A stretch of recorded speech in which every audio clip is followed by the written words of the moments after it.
Well, good afternoon, everybody. I don't know if you noticed, but last night we picked up a little bit of a north wind, and this morning was very comfortable with the clouds. It looked like the weather has changed finally, but the sun came through and we warmed us up, and the little front is already south of our area. But now high pressure is over us right now, but it's going to be changing as everything starts looking at the west coast. Now, this is, as I mentioned earlier, an upper air storm. In other words, where you and I walk around, that's the surface. In the middle of the atmosphere is about 20,000 feet up.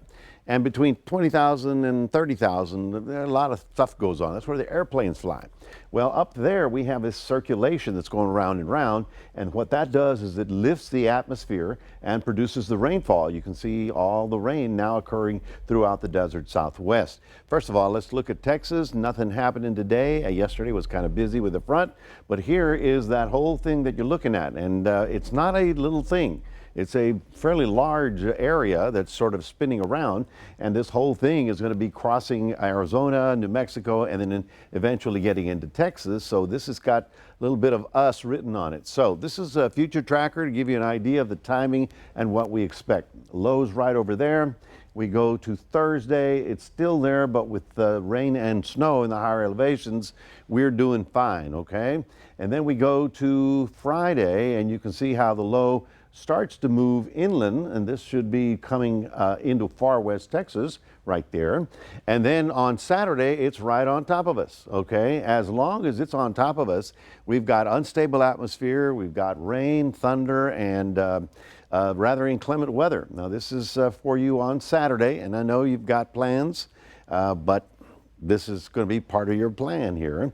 Now, on Sunday, it finally begins to move out, and we get a couple of days of tranquil weather behind it as it continues rolling east. But then I'm expecting another front to come through with cooler air that will actually continue the little bit of a cooling trend around here. It won't be as hot for next week. Now, already for Saturday, you see, rather Friday, you see right there how excessive rainfall is forecast for much of north central Texas and the hill country. That's on Friday.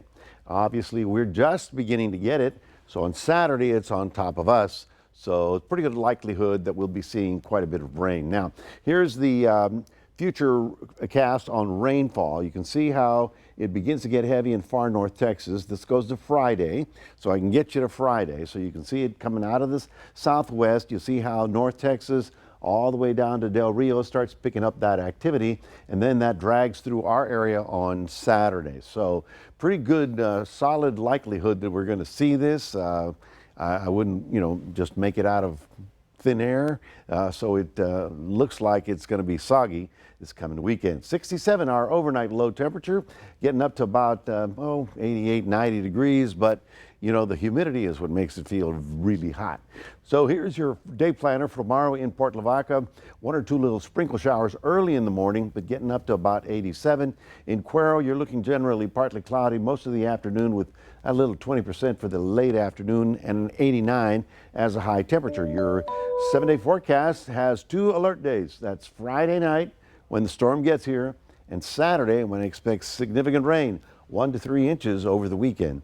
That is your 7-day forecast, reminding everybody we do have a QR code. Love for you to scan that, put cross